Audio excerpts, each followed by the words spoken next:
Bienvenue dans Éclatante Éclaireuse, le podcast des femmes qui refusent la résignation. Je suis Ludivine, coach holistique, et j'accompagne des femmes en quête de sens, de mieux-être, avec plusieurs outils.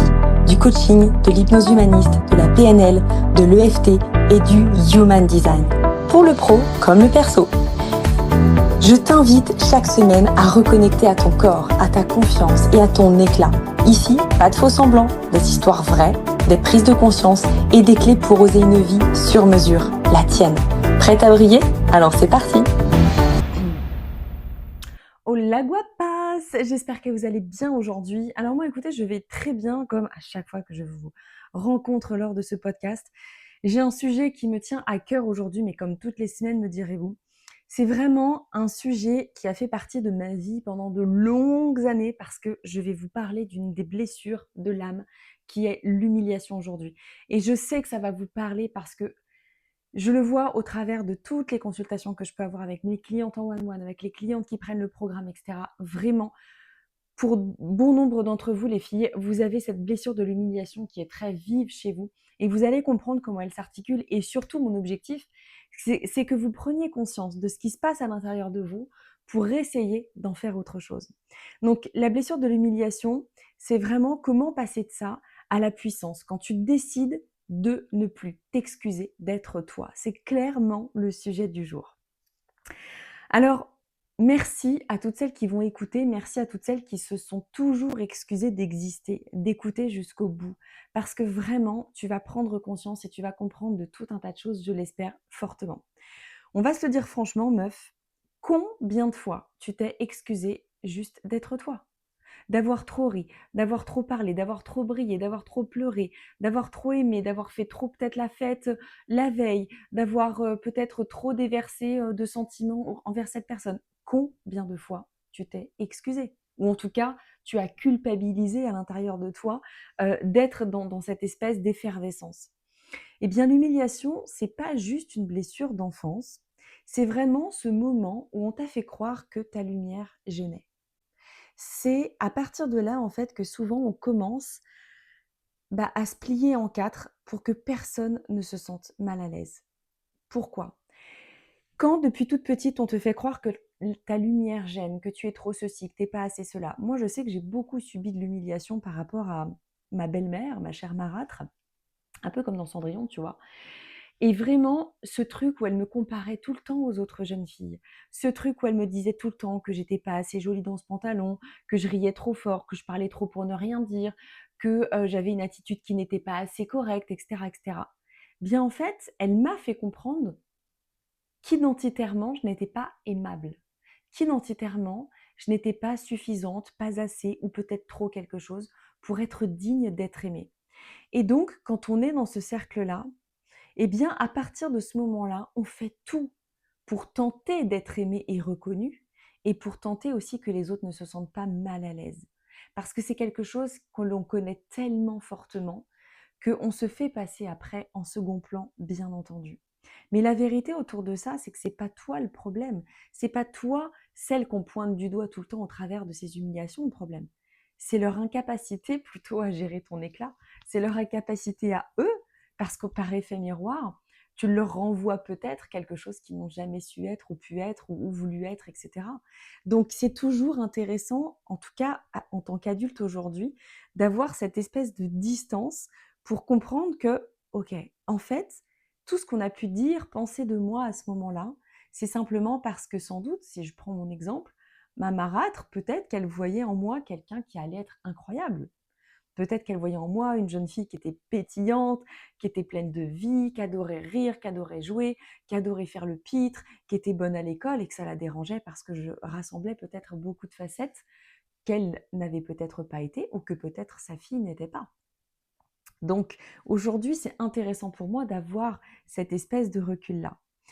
L'humiliation, selon Lise Bourbeau, et je me permets de prendre une gorgée de mon matcha que je viens de me faire et qui était brûlant, donc je suis désolée, mais c'est un peu obligé. Voilà, c'est une de mes boissons préf, n'est-ce pas? L'humiliation, selon Lise Bourbeau, c'est vraiment une version réelle qu'elle va transparaître au travers de ses bouquins. Bon, moi, je les ai lus et relus et je me suis beaucoup intéressée au travers de des blessures émotionnelles par la suite parce que je les travaille beaucoup en consultation. Et en fait, Lise Bourbeau, elle va parler de chaque blessure avec un masque social. Le masque qu'on prend au travers de cette blessure et qui fait que ça devient un peu notre personnalité tronquée, bien entendu, mais en tout cas quelque chose que l'on vient mettre en couvercle par rapport à cette blessure. Par exemple, pour l'humiliation, c'est le masque du masochiste. C'est quoi? Eh bien, c'est pas dans le sens où j'aime souffrir, mais c'est plutôt dans le sens où je me fais passer après tout le monde tout le temps. Tu connais le genre, tu vois le truc dont je te parle, je suis sûre que ça fait écho chez toi. Tu dis oui à tout, tu portes tes sacs tout le temps, tu dis non, t'inquiète, alors que tu as mal au dos et tu plus d'énergie depuis mardi. Le pire, c'est que tu dis ça de façon tellement normale, en fait, que pour toi, c'est normal aussi d'être dans cette forme de sacrifice, dans cette forme de gentillesse. Alors qu'en réalité, c'est juste que tu n'oses plus oser exister pleinement. Tu vois, le moment où genre tu t'excuses d'avoir pris la dernière part de gâteau. Tu vois, blessure d'humiliation, next, terminado. En fait, l'idée, c'est un petit peu ça. C'est que, si tu veux, quand tu as eu l'habitude d'être humilié tout le temps, au travers de choses très inconscientes qui ne font pas forcément écho tout de suite dans ta vie quand j'en parle là, tu ne les as peut-être pas tout de suite en conscience. Mais en tout cas, quand on a grandi avec une forme d'humiliation, on, on a une forme de dualité qui est très prononcée en tant qu'adulte. Parce qu'on ne sait jamais si on est finalement à notre bonne place. On ne sait jamais si ce qu'on est en train de dire, de faire ou d'être est juste. On a toujours cette espèce de truc d'attends, mais est-ce que là j'en fais pas trop? Est-ce que là j'en fais pas assez? Ben oui, mais si je fais pas tout ça jusqu'à m'épuiser, est-ce qu'on va quand même m'aimer? Est-ce que je dois pas me sacrifier justement pour qu'on voit quand même que je suis quelqu'un de bien? Tu vois, il y a tout ça qui va être vraiment mis en avant. C'est quelqu'un qui va se soucier aussi grandement du bonheur des autres. Moi, je sais que, alors maintenant, j'en ai fait une facette plutôt, on va dire positive. Quand j'accueille des gens chez moi, j'aime que tout soit bien, qu'ils soient heureux, qu'ils manquent de rien. Enfin, ça me tient vraiment à cœur. Mais avant, j'aurais été dans quelque chose de trop dur pour moi à supporter. C'est-à-dire que je me serais rendue malade parce que une telle ou un tel m'aurait pas dit oh là là c'est super merci ou merci pour ton accueil ou j'aurais été mais vraiment malade en me disant mais tu vois t'as pas été à la hauteur, ce que tu as fait n'est pas bien, etc., etc. Donc c'est important de comprendre que l'humiliation elle vient vraiment chercher en fait des choses qui sont très inconfortable pour soi. Parce qu'on croit qu'on le fait par amour, on croit qu'on fait toutes ces choses-là parce qu'on est capable de les faire d'une certaine façon. Mais finalement, on les fait juste au travers de notre blessure, donc ça n'est pas sain. Ça n'est pas un comportement sain. Parce que quand on agit toujours au travers de notre blessure, on agit toujours au travers de quelque chose qui est en attente d'autre chose derrière. Quand tu agis dans cette forme d'accueil auprès de tes proches, chez toi, à en faire des caisses et des caisses, tu n'es pas juste là avec on va dire, ce chakra sacré, tu vois, qui a envie de faire plaisir, qui est vraiment dans la joie, dans la légèreté. Non, non, tu agis au travers de quelque chose qui vient dire hey, aime-moi un petit peu, regarde-moi un petit peu comme je suis. Peut-être qu'aujourd'hui, je suis aimable au travers de l'action que je viens faire. Que je viens de faire, pardon. Et ça, c'est très compliqué parce que ça engendre en fait un mal-être profond, parce que tu ne le fais pas au travers du cœur, tu le fais finalement au travers de l'ego, d'une certaine façon, mais tu le fais au travers de ta blessure qui, elle, est constamment dans l'attente. Tu vois ce que je veux dire? Est-ce que tu saisis la différence? Donc, le moment en fait où tu en as marre de t'éteindre, bien, c'est un peu quand cette blessure, elle devient ton tournant, quand tu te dis, mais attends, mais j'en ai marre là de m'excuser, mais attends, mais pourquoi ça sera à moi de me remettre en question? Mais attends, qu'est-ce qui fait que là, j'en peux plus en fait? Tu sais, ce truc où tu sens que ton corps, il est en train de te dire, oh meuf, stop en fait, on arrête.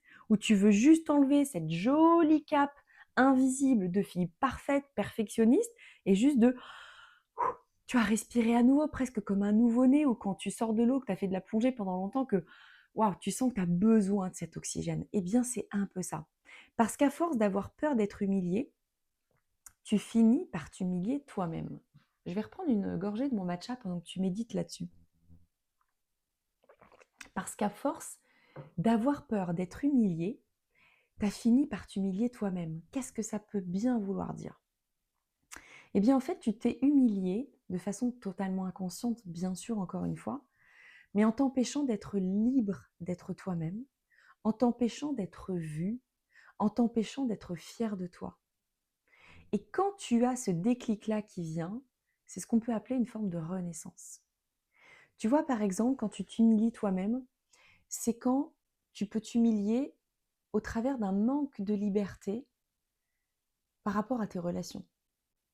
Quand tu t'es laissé convaincre, encore une fois, que tu devais changer la personne que tu es pour être digne de cette relation, qu'elle soit amoureuse ou amicale.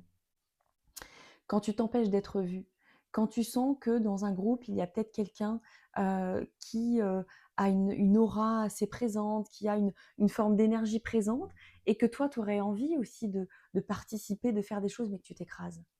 Parce que tu te figures et tu te compares à te dire que l'autre est mieux que toi. Là, tu t'humilies aussi.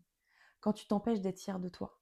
Quand par exemple, moi j'ai eu mon master, j'ai terminé major de promo en master 2, et pourtant, me direz-vous, j'étais vraiment vouée à faire autre chose que des études, au vu de mes résultats au lycée. Vraiment, c'était une catastrophe.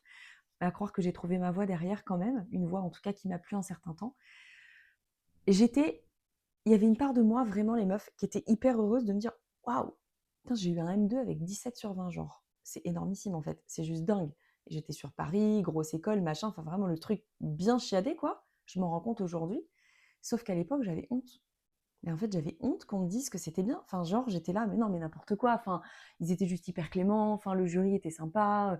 Mon sujet, bon, il était facile. Je trouvais tout un tas d'excuses parce que je ne pouvais pas concevoir qu'on tourne la lumière du phare vers moi en mode regarde ce que tu as accompli, tu peux en être fier. Tu es digne du résultat que tu as aujourd'hui parce que tu le mérites. Et ça, quand tu souffres de la blessure de l'humiliation, je peux t'assurer que c'est hyper difficile. Et dis-toi aussi qu'aujourd'hui, ça vient me rattraper encore sur certaines choses. Il n'y a pas si longtemps que ça, j'en ai parlé dans le podcast dernier, là, de la semaine dernière, quand je parlais du moment un peu down que j'ai vécu là, ces dernières semaines et tout. Il y a une meuf qui a réussi, lors d'une conversation, une copine qui a vraiment réussi à me faire comprendre que ce que j'avais déjà construit, que ce que j'étais déjà, que ce que j'avais déjà, que ce que je faisais déjà, était dingue. Et c'est vraiment, enfin dingue, à un certain niveau, en tout cas à mon niveau. Et je me suis dit, waouh, mais en fait, t'es parti tellement de rien. Tout ce que tu fais aujourd'hui, tout ce que tu as construit, tout ce que tu as manifesté, c'est incroyable. Satisfais-toi déjà de ça. Et je vous jure, les filles, ça m'a fait prendre conscience que j'étais encore en train de rejouer parfois cette blessure. Parce qu'il y a trois façons d'être avec ces blessures. C'est soit tu la rejoues, soit tu la refoules, soit tu la sublimes. Et quand tu la sublimes, c'est ce que j'ai envie de vous mettre en place aujourd'hui. C'est quand tu as une prise de conscience et que tu es en train de voir qu'elle ne t'empêche plus d'être qui tu es, qu'elle est simplement là parce qu'on ne peut jamais guérir de toutes ces blessures à 100%, on n'aurait pas suffisamment d'une vie, mais en tout cas, elle ne te dérange plus au quotidien. Tu apprends à vivre avec. Et c'est ce que je suis en train encore de faire, les filles.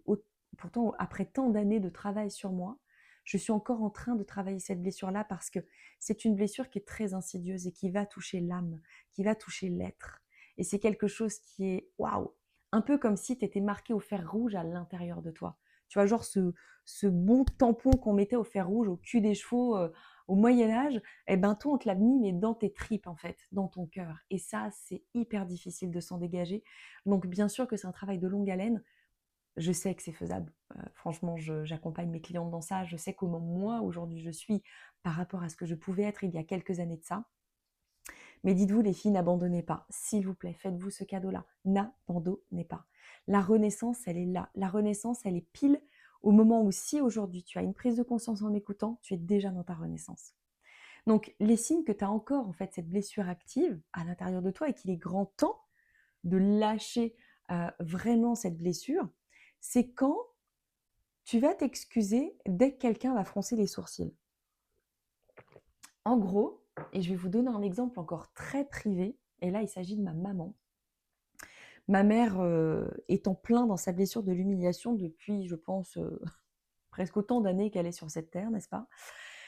Et elle la rejoue d'une façon tellement incroyable que des fois, ça m'irrisse le poil. Je la secoue, en fait, ma mère. Je lui dis, mais maman, enfin, fais quelque chose, en fait, ça n'est plus possible. L'exemple que je te donne quand, imaginons ma mère me pose une question Et donc, quand tu poses une question à quelqu'un, tu es bien d'accord, ça sous-entend que l'autre va répondre. Et bien, dès que je commence à répondre, ma mère se met immédiatement en retrait en mode: «Non, non, non, mais je te demande ça comme ça, non, non, mais non, non, tu fais ce que tu veux». Bah oui, maman, mais tu es en train de me poser une question, donc en fait, le but, c'est qu'on échange. Et la question, les filles, ça peut être tout et n'importe quoi. Genre, qu'est-ce que tu veux manger ce midi si tu viens? Ou qu'est-ce que tu fais cet après-midi? Ou que font les filles? Ou est-ce que ton taf va bien? Enfin, tout et n'importe quoi. Et bien là, ce mouvement de recul, parce que je prends un ton assuré pour lui répondre, ou un ton peut-être agacé des fois, ou un ton peut-être fatigué, et tout de suite, elle se met en mode, quelque part, un peu victime, si je puis me permettre. Donc, vous voyez, là, elle est en plein dedans. Quand, par exemple, ta blessure est encore là quand tu minimises tes réussites, exactement ce que je t'ai dit par rapport à mon master. Tu vois, quand tu dis non, non, mais c'est rien, enfin, non, non, mais c'est juste de la chance, non, non, mais laisse. Tu vois que vraiment, tu es dans une forme d'écrasement de ta réussite, comme si tu pouvais la mettre la plus basse possible parce que tu ne méritais que ça quelque part. Quand tu dis oui alors que tu as juste envie de dire non et de te faire couler un bain de dingue en écoutant une jolie musique ou un podcast avec une bougie et que tu as quand même dit oui pour la soirée, machin, mais non meuf, là tu ne te respectes pas. Là tu es en train, quelque part, de t'humilier. Pourquoi? Parce que tu fais comprendre à ton âme que ce qu'elle t'envoie comme message et ce qu'elle t'envoie comme besoin fondamental, tu ne l'écoutes pas. Donc si tu ne l'écoutes pas, c'est qu'elle ne mérite pas d'être écoutée. Tu vois? Quand tu fais tout, par exemple, pour éviter de gêner. Quand tu t'excuses, genre, mais à mort quand tu appelles quelqu'un. Tu vois, bah, excuse-moi de te déranger, pardon, enfin, je sais que tu es très occupée, excuse-moi, je t'assure, j'en ai vraiment pas pour longtemps, hein. Oh, ouais, ok, bah juste bonjour, allô, comment tu vas, ça serait bien déjà. Ou alors t'excuser pourquoi, si vraiment t'as fait mal à quelqu'un, mais ok, tu peux t'excuser, mais quand c'est tout le temps, tout le temps, tout le temps, et que tu as l'impression de gêner, quand tu prends la parole avec un geste un petit peu de pardon, je voudrais peut-être rajouter quelque chose. Ben oui, mais prends ta place pour rajouter ce quelque chose. Exprime-toi. Ta place, ton identité, ton âme, ton aura, ton énergie vaut autant que celle des autres. Impose-toi quelque part. Impose le fait que tu sois présente. Tu as aussi une forme d'humiliation quand ton corps te le fait payer. Tension, boule au ventre, lourdeur, ça aussi c'est quelque chose qui chez moi se manifeste beaucoup. Et je le sais quand j'ai été un peu loin, je sais quand j'ai été dans quelque chose qui n'est pas OK. J'ai eu cette forme d'humiliation encore dernièrement, c'est à Noël dernier, et ça me l'a fait 2 fois de suite. Avec ma belle-mère, il y a des choses qui m'ont pas plu du tout dans ses propos me concernant, mais vraiment pas du tout plu. Ça a été très difficile pour moi à digérer. Donc, j'ai eu beaucoup de soucis de digestion. Alors déjà, chez moi, c'est un terrain sensible, mais j'ai surtout eu des maux de gorge atroces. Je vous jure, les meufs, je suis allée faire des prélèvements pour voir si c'était une angine, bactério, virus, machin, bref, que sais-je. Le médecin m'a reçu, m'a dit, écoutez, je ne comprends pas, vous ne pouvez pas avoir mal, vous n'avez rien. Je n'avais aucune trace d'une quelconque maladie, bactérie, virus ou rien du tout. J'avais juste comme une pointe de couteau des 2 côtés de ma gorge parce que je n'avais pas su dire les choses. Je n'avais pas pu exprimer le mal-être que j'avais. Je n'avais pas pu mettre des mots sur mes mots MAUX. Est-ce que vous imaginez à quel point le corps peut traduire des choses? Ça me l'a fait 2 fois, je peux vous assurer.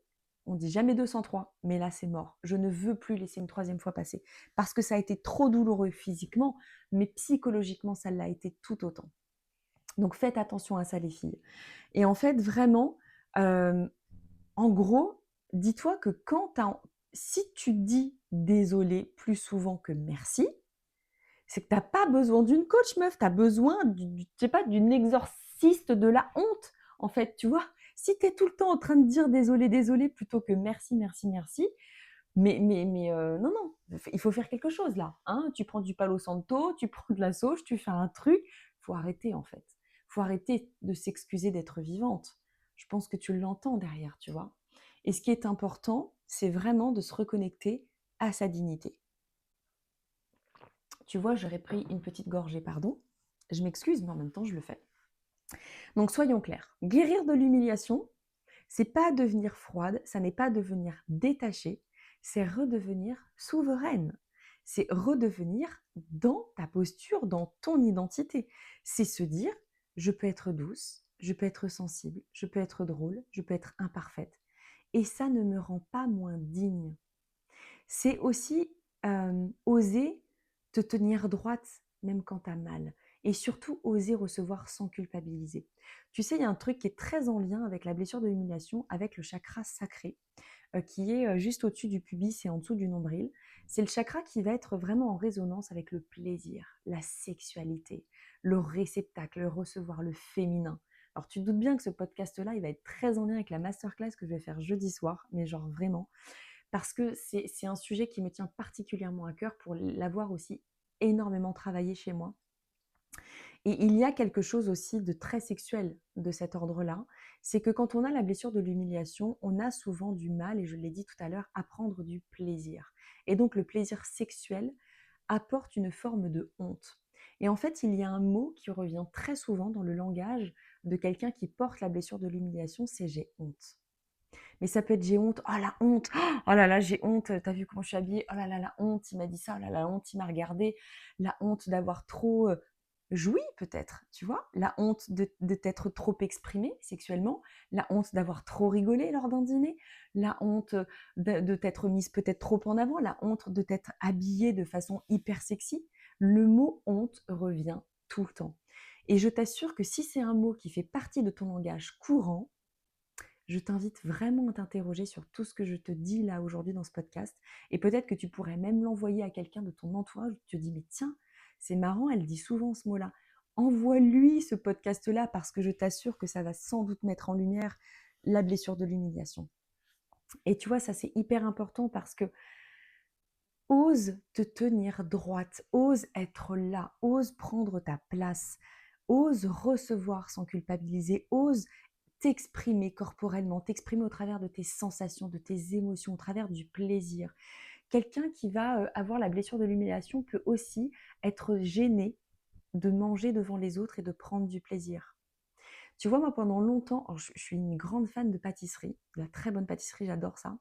Pendant longtemps, j'étais gênée de prendre du plaisir, tu vois, à manger une bonne pâtisserie devant les autres.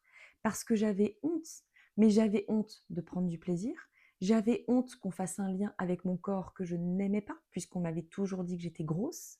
Donc j'avais un lien très conflictuel et très en dualité avec mon corps. Il faut savoir que ça, c'est toujours aussi quelque chose qui vient me chatouiller. Mais oui, la blessure de l'humiliation, elle a tellement été puissante chez moi depuis toute petite, et ça m'a traînée jusqu'à ma jeune vie d'adulte, que je ne peux pas m'en défaire du jour au lendemain comme ça. Alors maintenant, je choisis quoi nourrir au travers d'elle.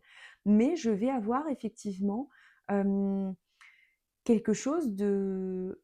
Je vais avoir un regard encore au travers mes lunettes de l'humiliation, parfois encore me concernant.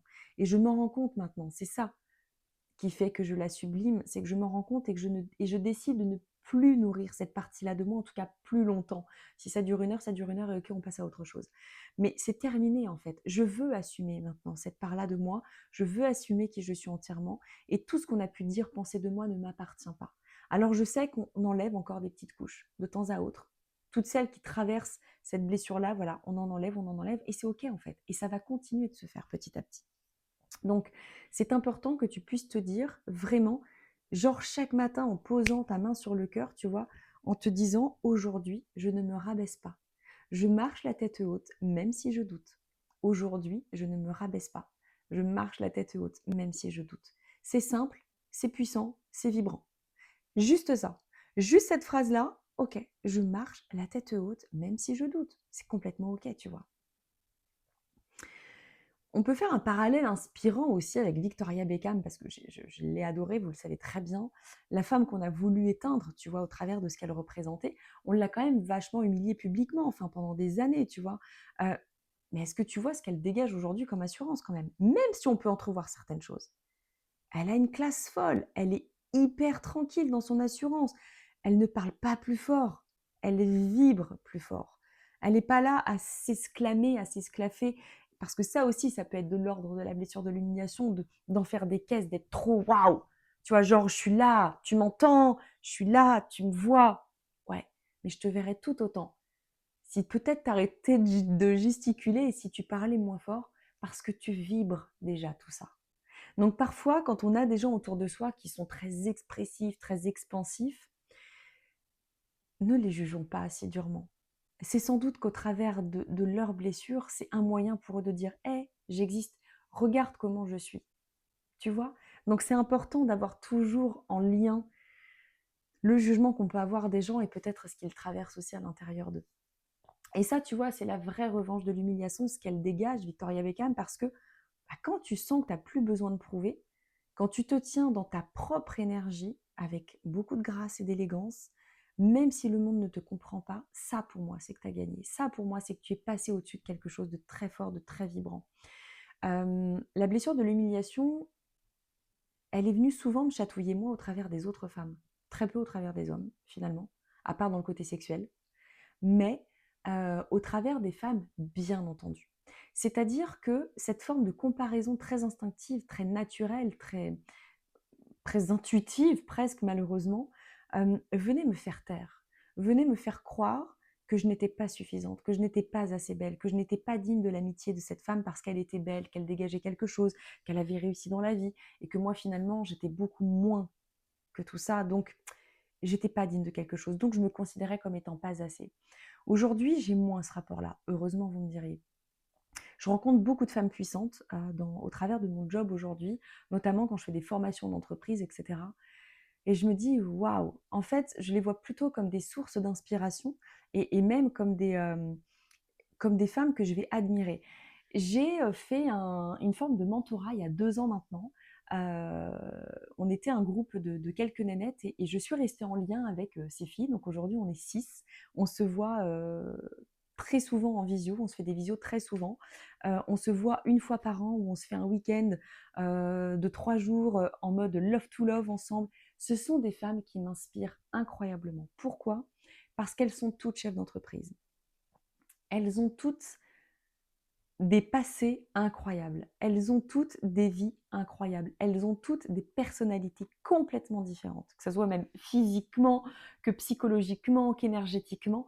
Mais on a une forme de complétude. Et je les admire énormément parce que je sais que parfois, et je pense qu'elles le sentent et qu'elles le savent, que je me mets dans cette forme d'humiliation qui arrive où j'ai l'impression d'être moins qu'elles, d'être moins ceci, d'être pas assez belle, pas assez intelligente, pas assez waouh, qu'elles, etc. Et je sais qu'elles ont cette bienveillance naturelle et on a vraiment créé une amitié vraiment particulière. Je sais qu'au travers de ces femmes-là, je suis en safe place et que elles savent me ramener. Elles savent me ramener à cette réalité de stop, regarde, respire, c'est ok, il n'y a pas de jugement de leur côté, mais elles arrivent simplement à me ramener à des choses qui me font prendre conscience que ok, là je repartais dans un truc qui non, non, stop. Et j'adore parce qu'en fait, grâce à elles, je continue de travailler sur cette blessure qui a été la plus puissante chez moi et qui est celle qui est la plus dure à me décoller quoi, de la peau, clairement. Donc, et j'espère qu'elles écouteront ce podcast parce que vraiment, je les aime profondément et je les remercie profondément de me voir comme je suis réellement. Ouais, en fait, c'est ça. Je les remercie de me voir. Oh, ça me donne de l'émotion, tiens. Comme je suis réellement. Parce que vraiment, je sais qu'au travers de leurs mots, de nos échanges, elles me savent. Et ça, c'est quelque chose qui est tellement doux, qui est tellement appréciable, qui est tellement beau, que je me dis, waouh, enfin, c'est des femmes que j'ai rencontrées sur le tard, c'est des femmes avec lesquelles on a connecté incroyablement et qui m'apportent énormément. Et les filles, si vous avez autour de vous ce genre de femmes, ou ce genre d'hommes peut-être, mais ce genre de femmes qui peuvent vous faire ressentir ça, qui peuvent vous permettre d'aller au-delà de tout ça, gardez-les précieusement près de vous, gardez-les précieusement parce que c'est aussi grâce à ce contact-là que vous allez pouvoir avoir une forme de guérison. J'aime pas trop ce terme-là parce qu'on guérit jamais vraiment de ses blessures. Par contre, on peut en faire quelque chose d'autre, on peut les sublimer. Et elles me permettent de sublimer la mienne. Alors trouvez-vous quelqu'un de fort, de puissant à côté de vous, qui naturellement, sans énergie, on va dire surjouée, sans effort, va pouvoir naturellement vous la permettre de la guérir un petit peu plus de façon allégée, avec douceur, avec simplicité. Vraiment. C'est important que je puisse vous dire ça, les filles. Et j'aimerais vraiment là, tout de suite maintenant, si vous êtes d'accord, que vous fermiez vos yeux et que vous mettiez votre main sur votre cœur. Fermez les yeux et inspirez profondément. Imaginez là tout de suite maintenant que toute la honte que tu as portée dans ton corps, te quittait. Imagine comme quelque chose de très vaporeux. Tu peux y mettre une couleur si tu as envie. Que tout de suite maintenant, cette vapeur, comme la fumée qu'on recrache quand on aspire, je ne sais pas, une bouffée de cigarette, imagine que toute cette vapeur sort de ton corps, quitte ton corps, descend de ton dos, de ton ventre, jusqu'à la terre. Et dis-toi, je rends la honte. Je reprends ma lumière. Je n'ai plus besoin de plaire pour être digne. Je suis lumière, même dans mes cicatrices. Je rends la honte et je reprends ma lumière. Je n'ai plus besoin de plaire pour être digne. Je suis lumière, même dans mes cicatrices. Parce qu'au fond, guérir de l'humiliation, c'est pas redevenir forte. C'est redevenir pleine de qui tu es vraiment. Pleine d'amour, pleine de foi et pleine de toi. C'est vraiment ça que tu dois retenir. Et c'est important que tu prennes conscience que tu peux aller plus loin dans ta guérison d'une certaine façon. Tu peux traverser ça. Ne lui laisse plus la place qu'elle a prise aujourd'hui. Ne lui donne plus de crédit. Ne la nourris plus. Nourris autre chose de grand pour toi. Je te remercie infiniment encore de m'avoir écouté, d'avoir suivi le podcast et je te le demande vraiment sincèrement. Si tu peux mettre un like, un pouce, si tu peux le partager, si tu peux mettre un commentaire, ça me ferait vraiment plaisir. Parce que dis-toi que cette action-là, tu l'as fait pour toi, tu l'as fait pour moi, mais tu l'as fait aussi pour quelqu'un d'autre, auprès peut-être de laquelle tu vas pouvoir transformer sa journée en prenant conscience de tout ce qu'elle traverse. Merci, ciao meuf et je te dis à très bientôt.